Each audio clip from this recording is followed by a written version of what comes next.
अत्यंत गरीब परिवार का एक बेरोजगार युवक नौकरी की तलाश में किसी दूसरे शहर जाने के लिए रेलगाड़ी से सफर कर रहा था। उनके घर में कभी कभार ही सब्जी बनती थी, इसलिए उसने रास्ते में खाने के लिए सिर्फ रोटियां ही रखी थी।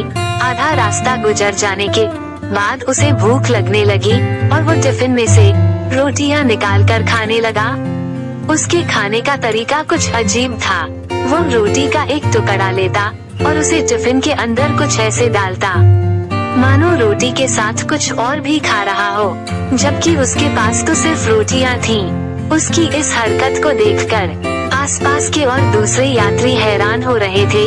वो युवक हर बार रोटी का एक टुकड़ा लेता और झूठ-मूठ का टिफिन में डालता और खाता। सभी सोच रहे थे कि आखिर वो युवक ऐसा क्यों कर रहा था। आखिरकार एक व्यक्ति से रहा नहीं गया और उसने उससे पूछ ही लिया कि भैया तुम ऐसा क्यों कर रहे हो, तुम्हारे पास सब्जी तो है ही नहीं, फिर रोटी के टुकड़े को हर बार खाली टिफिन में डालकर ऐसे खा रहे हो मानो उसमें सब्जी हो। तब उस युवक ने जवाब दिया, भैया इस खाली ढक्कन में सब्जी नहीं है, लेकिन मैं अपने मन में ये सोचकर खा रहा हूँ कि इसमें बहुत सारा अचार है, मैं अचार के साथ रोटी खा रहा हूँ।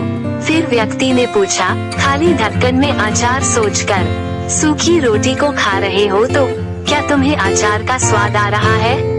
हाँ बिल्कुल आ रहा है, मैं रोटी के साथ अचार सोचकर खा रहा हूँ और मुझे बहुत अच्छा भी लग रहा है, युवक ने जवाब दिया।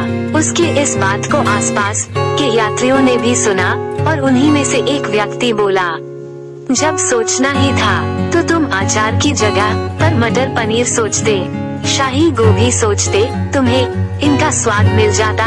तुम्हारे कहने के मुताबिक तुमने अचार सोचा तो अचार का स्वाद आया, तो और स्वादिष्ट चीजों के बारे में सोचते तो उनका स्वाद आता। सोचना ही था तो भला छोटा क्यों सोचे, तुम्हें तो बड़ा सोचना चाहिए था।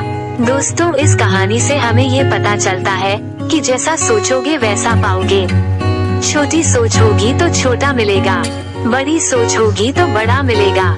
इसलिए जीवन में हमेशा बड़ा सोचो, बड़े सपने देखो तो हमेशा बड़ा ही पाओगे।